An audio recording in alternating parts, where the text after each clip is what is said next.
everybody. It is Wednesday, April 3rd. You're listening to the Mo.news podcast. I'm Moshe Wanunu. And I'm Jill Wagner. This is the place where we bring you just the facts. And we read all the news and read between the lines so you don't have to.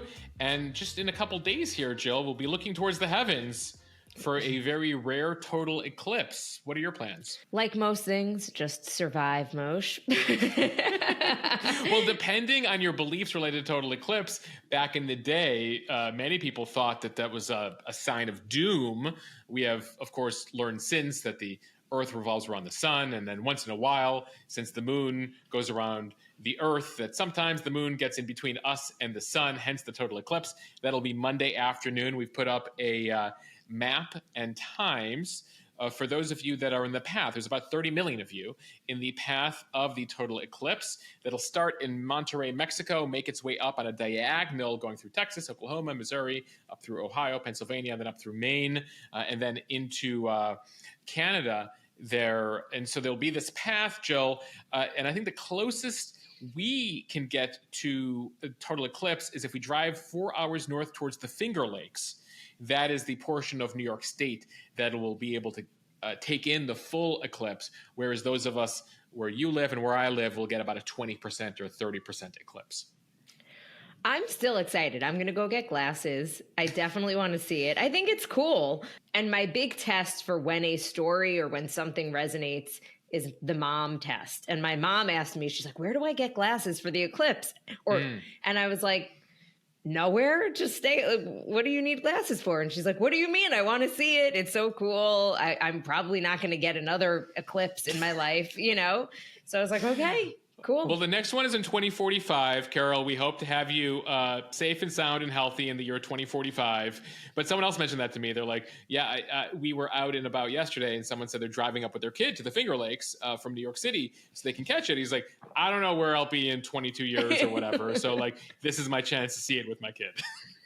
Okay, we'll have plenty more on the eclipse on another podcast. But for now, let's get to the headlines. Major backlash against Israel after an airstrike kills 7 aid workers from World Central Kitchen in Gaza. The cost of a 4-year degree keeps going up. We're going to break down the numbers. Yeah, we'll tell you about the schools where it'll cost you more than $90,000 a year next year. And there's some new numbers we're getting, Jill, on the number of Gen Zers that are headed to trade school to be carpenters, plumbers, electricians, and the like. President Biden and China's Xi Jinping speak for the first time since November. What was on the agenda? The UN makes a controversial pick to head a women's rights forum. We'll tell you who. To Haiti, a kidnapped YouTuber who paid $50,000 ransom still is unable to leave the country. Yeah, we'll tell you about this guy from social media who went to go interview one of the gang heads and then found himself kidnapped. Jill, rest assured, Mo News not headed to Haiti anytime soon. 4 years since the start of the pandemic, and a lot of offices are still empty. Have vacancies peaked, or is more to come? Trash from the International Space Station may have hit a house in Florida. Yeah, there's a man in Naples who says he has the video and the object to prove that it came from outer space. And which celebrities are now billionaires? There's at least one new name, and she might be saying, it's me. Hi, I'm a billionaire. It's me. Who could that be, Jill? And Moshe's on this day in history. Key moment in civil rights history. Also, a couple huge technological breakthroughs on this April 3rd. Okay, let's start in the Middle East, where Israel has apologized and is promising an investigation into the killing of 7 aid workers from World Central Kitchen in Gaza. An Israeli airstrike killed the workers who were traveling in a convoy in Gaza, leading the charity to temporarily suspend delivery of food aid in the area. Israeli Prime Minister Benjamin Netanyahu acknowledged that the country's forces had carried out the unintended strike on innocent people. He said, unfortunately, in the last day, there was a tragic case of our forces unintentionally hitting innocent people in the Gaza Strip.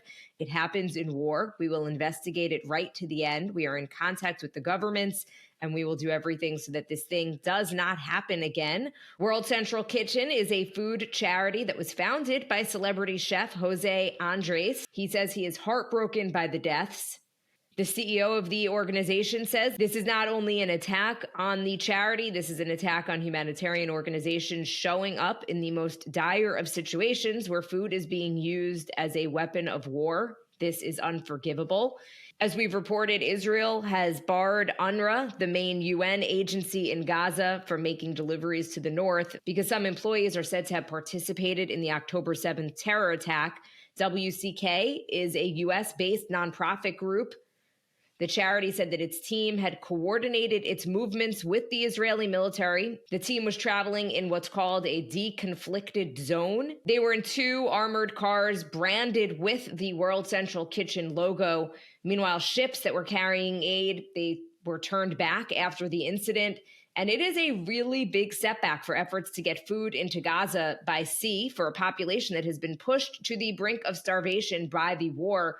By the way, the UAE also now says it is pausing aid to the area. Yeah, they want to get a better sense of the coordination that's going to be required with the Israelis moving forward to prevent these sorts of incidents. Here's what we know. This is the latest about the killing and what led the Israelis to launch this drone strike on this convoy. According to the Israeli newspaper Haaretz, the Israeli military says that there was suspicion of a Hamas terrorist, an armed Hamas terrorist, who was traveling with the convoy. They had spotted that individual, that gunman, at a warehouse before the convoy took off and suspected him of being within the convoy.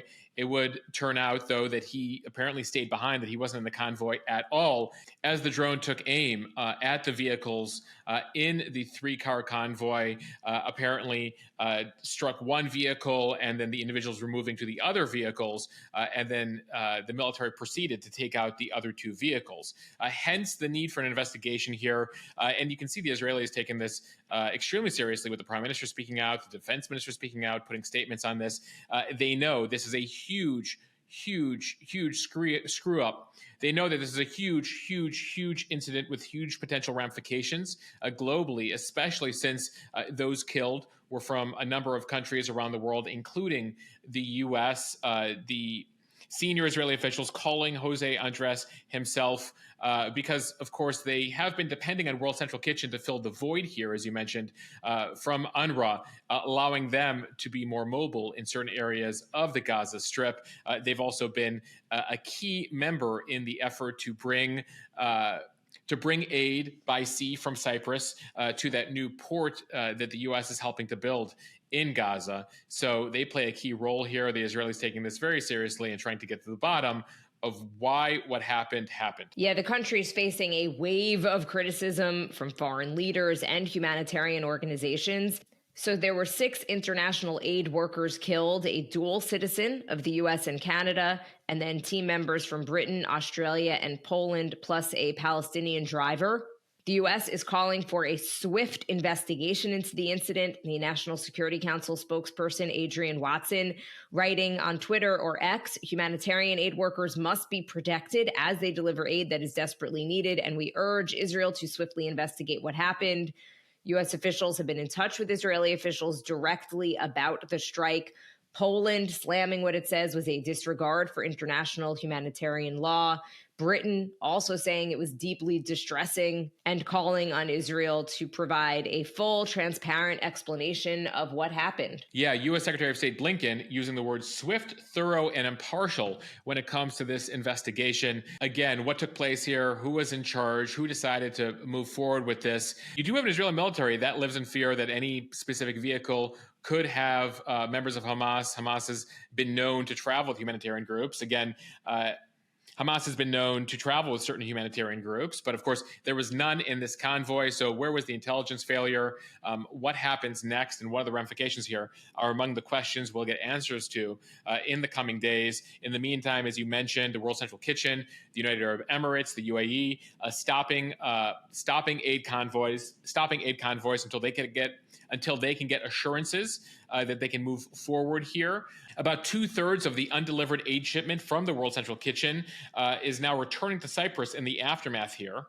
And it comes as dozens and dozens of humanitarian workers have been killed amid the fighting here in these 6 months. And they're generally looking for more assurances from the Israeli military that they're able to operate safely. And Moshe, you and I were chatting before the podcast that this is the risk as this war drags on, that you have incidents like this that are not only tragic in terms of the loss of life, but if for Israel, just terrible in terms of PR. And of course, one of their biggest challenges right now is ensuring that humanitarian aid gets into Gaza, and this is only going to make it more challenging. Yeah, the war now 6 months in, a huge humanitarian crisis within Gaza. Questions as to what is the game plan after the war here. The fact that, as far as the Israeli government is concerned, they still haven't gotten home all their hostages. They still haven't completely taken out the military capabilities of Hamas. On the Palestinian side, the humanitarian issues getting worse by the day. Patience wearing thin among Israeli allies in the West, right? In the US, Germany, UK, others that have said, please wrap this up already. The longer this goes, the more innocents that are likely to die here on a daily basis. So if you saw there was a lot of pressure in recent weeks here for this war to end, incidents like this only reinforce it and push a number of key leaders to say, this has to end. And it was notable, actually, even Donald Trump, who's a huge advocate for the Israelis here, told an Israeli media outlet last week, you need to wrap this up. And so there's actually not that much difference or space right now between what you're hearing from American Republican leaders and Democratic leaders in terms of the message to the Israeli government as far as the Israelis are concerned, again, until they have their hostages home and until they feel that Hamas capabilities are completely crushed here. They're going to proceed. And so that's where we're at right now. All right, switching gears now to the cost of higher education here in the United States. As more than 2 million graduating high school students from across the country finalize their decisions on what college to attend this fall, many are facing jaw-dropping costs, in some cases as much as $95,000 a year. Moshe, when I read it, I thought it was maybe $95,000 total for 4 years of college. No, Jill, that was when we went to college. So a number of private colleges have exceeded the $90,000 threshold for the first time this year, as they are setting their costs for things like tuition, board, meals, and other expenses. Wellesley is among the colleges where the costs for wealthy students who will not be getting financial aid will exceed $90,000 for the first time this fall, with an estimated price tag of about $92,000. And they joined several other schools in that area just shy of $100,000. We're talking the University of Southern California, Harvey Mudd College in California, the University of Pennsylvania, Brown University, Dartmouth College, and Boston University. Harvard puts its cost of attendance this fall at up to $91,000, but makes the point that the average parent contribution is just $13,000, and almost a quarter of families pay nothing at all. Harvard can afford a particularly generous student aid package, and that's because it has an endowment worth more than $50 billion. That's the largest of any university. Yeah, they're very lucky at Harvard to be able to have that sort of money. But at the same time, you have a bunch of universities that don't have those endowments and do look for students who can pay full tuition, $90,000 a year. And for many parents, Jill, they don't typically just have one kid going to college. There's usually one shortly behind. So they're talking about this tuition potentially for a couple kids. We should note, though, at Wellesley, they say that 60% of their students will receive some sort of financial aid, and the average amount of aid is more than 62 grand, which means a majority of the students who go there are paying just about $30,000 a year, if that makes you feel a bit better. It is hard to provide apples to apples comparisons because some colleges include costs like health insurance, travel expenses, others don't. We still haven't gotten the final price tag from Columbia University in New York or the University of Chicago. Both are assumed to be in that $90,000 neighborhood, along with those other schools you mentioned. In its most recent analysis, the College Board estimated that the average advertised costs for private nonprofit colleges last year were $60,000. That's compared to $29,000 for public in-state institutions and $47,000 for public out-of-state institutions. So again, $60,000 private, $29,000 in-state public. 47,000 out of state. The one big issue this year has been the disastrous financial aid rollout of the new FAFSA form, the FAFSA, the FAFSA form. Many prospective students, families, I've been hearing from a number of you, have been facing significant delays, anxiety in terms of finding out how much aid they'll be offered from colleges. So that's made it difficult for these students to make decisions because the aid forms are delayed. They tried to simplify things. It didn't work out. So slowly but surely, people are finding out. But of course, they're facing deadlines here for these crucial decisions. Moshe, I zoned out as I'm calculating what college is going to possibly cost in 13 years from now. In 13 years, yeah. When Alex goes to school, Jill, just keep saving. Keep saving. Can you homeschool college? Is that a thing? Maybe, or there's a different avenue, Jill. More and more Gen Zers, this is a story coming from the Wall Street Journal in the last day, are looking at trade schools and vocational training programs. Enrollment is now up at community colleges as four-year institution enrollment has fallen here. The number of students enrolled in vocational-focused community colleges rose 16% last year. This is the highest level in about 6 years now. The ranks of students studying construction trades rose 23%.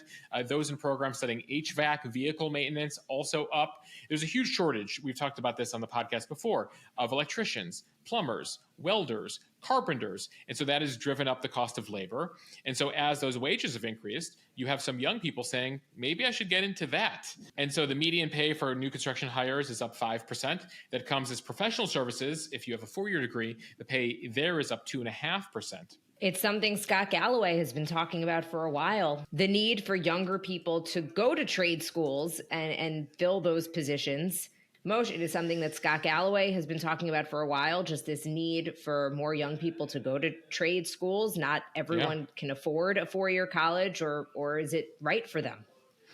Oh, absolutely. And it's something Mike Rowe from Dirty Jobs has been talking about. I was on a panel with him, with Mike on CNN last year as we talked about this. And actually I noted, I come from a house, my father was a carpenter, was a cabinet maker. So I grew up living that life. That was actually every spring, summer, winter break of mine, was doing home renovations, helping him with plumbing, installing furniture, and doing all that. And at one point, I think we discussed it, but he saw that I had this passion for journalism. He's like, can you really make a career out of that? And then he later realized, he's like, no, you totally can. Like, you got to pursue your passion. But, gained respect for this very early on and realized, to me, I always found it shocking that people couldn't fix stuff in their own homes.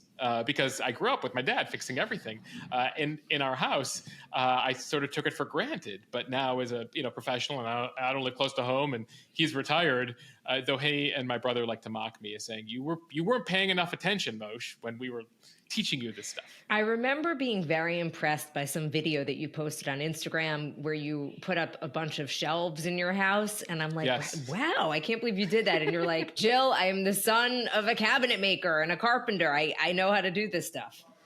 Yeah, though I would even say that my skill level they would mock me if they're listening to this podcast right now. Compared to them, I have very basic skills. They're rewiring electrical and doing a whole bunch of advanced stuff that I'm like, I'm not touching this stuff. I'm going to shock myself. But so I typically have a list of things that I save for my brother when he comes to visit. And when he's done at your apartment, can you send him to Long Island? I will send him straight out of the LA.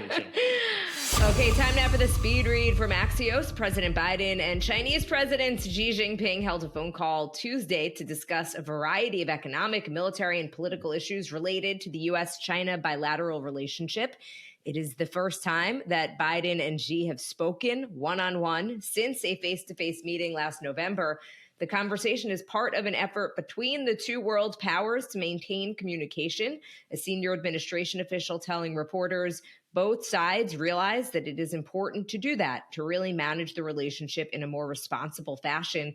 The official says no such calls were held between November of 2022 and November of 2023. During the call, Biden emphasized the need to maintain peace and stability in the Taiwan Strait. In recent months, Xi has dialed up his rhetoric on Beijing's claim to Taiwan. The two leaders also discussed trade issues, including China's continued trade with Russia amid the ongoing war in Ukraine. And they also talked about their joint effort to counter trade in illegal narcotics. That is a follow-up to their November pledge to curb the flow of chemicals that go into making fentanyl. Biden and Xi also discussed risks associated with artificial intelligence. Yeah, we've told you about that flow before of chemicals that go from China to Mexico. Then the cartels use all those chemicals to put fentanyl in a whole bunch of things that are headed north of the border.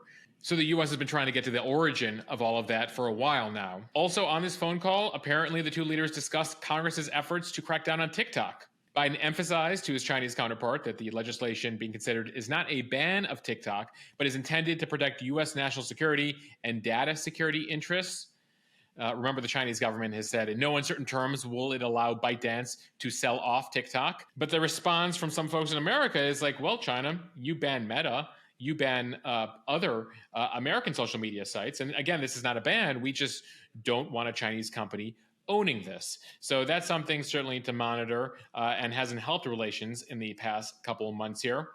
And it comes as there's going to be some in-person visits in the coming weeks and months. Treasury Secretary Janet Yellen is set to travel to China later this week. She's going to be pressing them on a number of issues, including how their overproduction brings down global prices and impacts other markets. And then Secretary of State Blinken, among his many other things that he has to do, Jill, we know how busy he is. He's also set to visit China in the coming weeks to meet with his counterparts on a number of key issues. From The Guardian, the Saudi ambassador to the UN was elected as chair of the Commission on the Status of Women, or the CSW.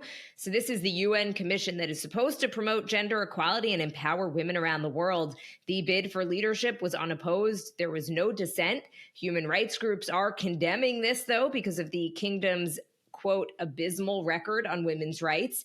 Bangladesh was expected to take over, but late in the process, Saudi Arabia stepped in and lobbied for the chair in what's widely seen as an attempt to burnish the kingdom's image. Yeah, we've been telling you for a while now, the Saudi push to put on a new image for the world. Since 2016, Crown Prince Mohammed bin Salman, known as MBS, who's effectively running the country because his father is very, very old. So he's been operating the place. He's been loosening restrictions in a number of ways, including on women, as he's been looking to remake the economy in the country. Women are starting to come into the workplace in Saudi Arabia in record numbers. They've started to cut back on gender segregation and strict dress codes that existed for decades in the country. At the same time, the critics here will say that Saudi women do not have anywhere near the equal rights of men. A World Economic Forum report recently on the global gender gap put Saudi Arabia 131 out of 146 countries. So basically in the bottom 15 of 146 countries when it comes to gender equality. Among the issues that women still have in the country is that they have to follow a law that says they have to obey their husband in a reasonable manner, that their husband's financial support is dependent on the wife's obedience, that refusal to have sex with your husband, live in the home, or travel with him without a, quote, legitimate excuse can justify the withdrawal of any financial support to the woman. You also need a male guardian to give you permission to marry. The kingdom's ruler must be a male member of the family. I could go on, but there are a number of issues here, even with the loosening of various laws, including a couple of years ago, allowing women to drive for the first time. I remember covering that, Jill, just a couple of years ago at CBS News. So you have human rights groups noting the irony here of having the Saudis run the Women's Rights Forum, Amnesty International calling their record abysmal. A far cry from the mandate of the commission, Human Rights Watch, saying that this is a country that jails women simply because they advocate for their own rights. They should immediately release all detained women's rights defenders and male guardianship laws and ensure women actually have full rights of equality with men. Jill was asked if this was out of the ordinary at the UN, and it is certainly not. We talked about a couple months ago over at the Human Rights Forum. They gave Iran the opportunity to run the Human Rights Forum, and it just so happens that majority rules at the UN, and in a world where about half the countries are authoritarian and countries like Russia and China have veto power, it enables this sort of thing that on the surface, you're like, this is bizarre, but this is the UN where, again, the majority rules. From Bloomberg, an American YouTube star who was kidnapped by a gang in Haiti for 17 days said that he was freed after paying a ransom, but was then unable to leave the country because he was detained again. Addison Pierre Malouf, who is known as Your Fellow Arab on social media. He has 1.4 million subscribers on YouTube. He said he traveled to Haiti to interview top gang leader Jimmy Barbecue Cherizier. But on his way, he was seized by a rival gang along with his Haitian fixer. It cost him about $50,000 in ransom and stolen equipment to secure his release. Maloof told Voice of America after he was released by the gang Sunday that he was kidnapped because he was set up by corrupt police officers. Yeah, he's been talking about all the bribes that he's had to pay in Haiti, the cops working with the gangs. It's something we've told you. Remember, Cherizier is a former police officer himself before becoming a gang leader. So Maloof writing to his several 100,000 followers over on X that he's still unable to leave the country as of yesterday. He says after paying the initial ransom, he was then extorted again by someone else, detained by another group with no reason, no explanation. At the same time, he defended his actions, saying, "This is what I do. I travel to dangerous places. I speak to people who are dangerous to understand their stories and hear their voice," but then declared, "But after this, I'm done. My parents don't deserve the trouble that I've been putting them through." Now, while this all may seem amusing here with this YouTuber thinking that he can interview the gang leader of Haiti, and of course the diplomatic issues this creates for the U.S., saving people, ransoms, etc., this is still remains a very serious issue in Haiti. They continue to be without a leader since Prime Minister Ariel Henry left the country over a month ago. Remember, we told you the gangs blocked the airport, didn't let him come in until he resigned. They're waiting for this new 9-member interim presidential council that has been backed by the international community to take over so they can appoint a new president and then pave the way for new elections. In the meantime, Jill, still chaos in Haiti's capital as these dozens and dozens of gangs, some working together, some opposed to each other, apparently continue to rule the place. I do appreciate, though, Moshe, that Maloof, aka your fellow Arab, is very aware of his parents and how much they are probably worrying about him. Yeah, I didn't know about this YouTube account until I saw this story, so I'm going to go check it out and see what other dangerous leaders he's been interviewing around the world. From Bloomberg, U.S. office vacancies hit a fresh peak in the first quarter as needs continue to evolve with hybrid work setups. Vacancies rose to a record 19.8%, so Moshe, almost 1 out of every 5 offices empty. This is according to Moody's preliminary report. In the prior quarter, it was 19.6%. Tenants continue to downsize with the hybrid work model showing more staying power, battering the office sector. The Fed's interest rate hiking cycle has also wounded commercial real estate. These struggles in the sector have already sent vacancy rates past historic peaks that we saw in 1986 and 1991, with possibly room for more. Yeah, so hybrid work, meet high interest rates, and this is impacting, Jill, a certain number of offices. If they're still brand new, they're still highly coveted. It's those offices that are sort of 30, 40, 50 years old that haven't been renovated recently that are having a lot of trouble filling up, especially in certain cities where you see high vacancies, San Francisco, New York, Houston, among them. Moody's saying that the office stress isn't quite done yet. The evolution of offices is similar to what's happened with shopping malls, where some thrive and others are going to fail. Winners and losers will be determined by proximity to mixed-use neighborhoods, public parks, instead of the typical office block. So it's less skyscrapers that we know here in New York, though there's certainly an issue there, but more of these very large office blocks that really started to get built in the 1980s and 90s. Now, Moody says there are glimmers of light here amid the extreme darkness. We're seeing a lot of new hybrid growth where they're taking shopping malls and making them partially retirement areas / offices / shopping / places for amusement and restaurants. So again, they're trying to think creatively as to what the new suburb is going to look like now in the 2020s and beyond. And so it's a story we'll continue to monitor now that it's clear that certain things that COVID brought us, the pandemic brought us, are here to stay. From the technology news website Ars Technica, NASA said Tuesday that it was analyzing an object that crashed from the sky into a Florida man's home, which could well be a piece of debris that was jettisoned from the International Space Station. Alejandro Atera of Naples, Florida, said that the 2-pound item tore through the roof and went through 2 floors of his house, almost striking his son on the afternoon of March 8th. He thinks that it was a piece of a cargo pallet containing old batteries that NASA ground control teams released from the orbital outpost back in 2021. A Nest Home security camera captured the sound of the crash at exactly 2:34 p.m. local time. That is an important piece of information because it is a close match for the time, 2:29 p.m. Eastern time, that U.S. Space Command recorded the re-entry of a piece of space debris from the space station. At that time, the object was on a path over the Gulf of Mexico, heading toward Southwest Florida. Yeah, so U.S. Space Command, Space Force, Jill, tracked the object at 2:29 p.m. 5 minutes later, it appears to have crashed through his home. A bunch of space geeks, there's a space Twitter that I follow, were tracking this in mid-March. And this guy, Otero, gets on Twitter and replies to one of them and writes, "Hello. Looks like one of those pieces missed Fort Myers and landed in my house in Naples. Tore through the roof, went through 2 floors, almost hit my son. Can you please assist with getting NASA to connect with me? I've left them messages and emails, no response." So literally this guy gets on Twitter being like, "Can someone at NASA please talk to me? I think a piece of your space station fell through my house." So NASA has since picked up the piece here, is analyzing it. Again, they believe it's a piece of depleted battery from the International Space Station. And it was supposed to come to Earth in a controlled manner. But there was a whole series of delays. It missed the cargo pallet. So NASA decided to do what else? In 2021, they just sent it out in for an unguided re-entry to Earth. Now, we have stuff like this every week, Jill. And the bet that they make is that 70% of Earth is ocean, a little over that. And so a lot of stuff just drops into the ocean. Typically, again, they guide it, but sometimes this stuff drops. So there was recently an incident where a piece of the SpaceX Dragon capsule landed on an Australian sheep farm in 2022. A Skylab, the U.S. first space station back in the day, fell on Western Australia.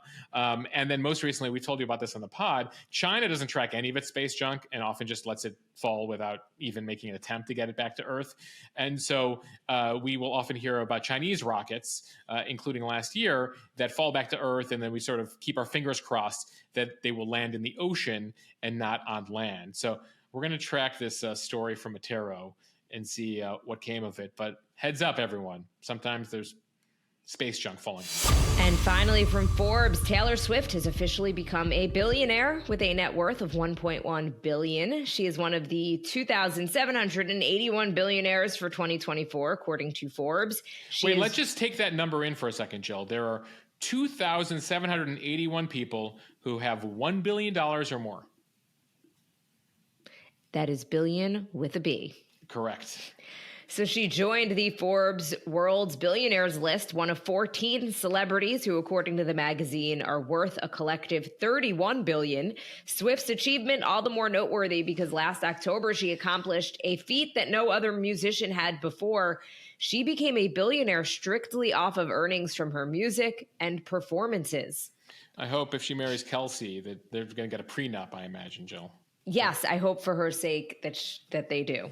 Yeah, NFL gives you some money, but then there's Taylor Swift money. As far as the other celebs here on the billionaire list, coming in just slightly richer than Taylor Swift, you have Dick Wolf, the mastermind behind Law & Order. He's a billionaire. Some people were surprised by that. At number 12, Magic Johnson. LeBron James going up the list here. Tiger Woods. Rihanna, thanks to Fenty, has made her a billionaire. Tyler Perry. Then you got Kim Kardashian. Her shapewear line, Skims, valued at $4 billion last year. Coming in at number 5, Jay-Z, who, by the way, is a multi-billionaire, and that doesn't even include Beyonce's $500 million fortune. At number 4, Oprah. She's been a billionaire for about 20 years now.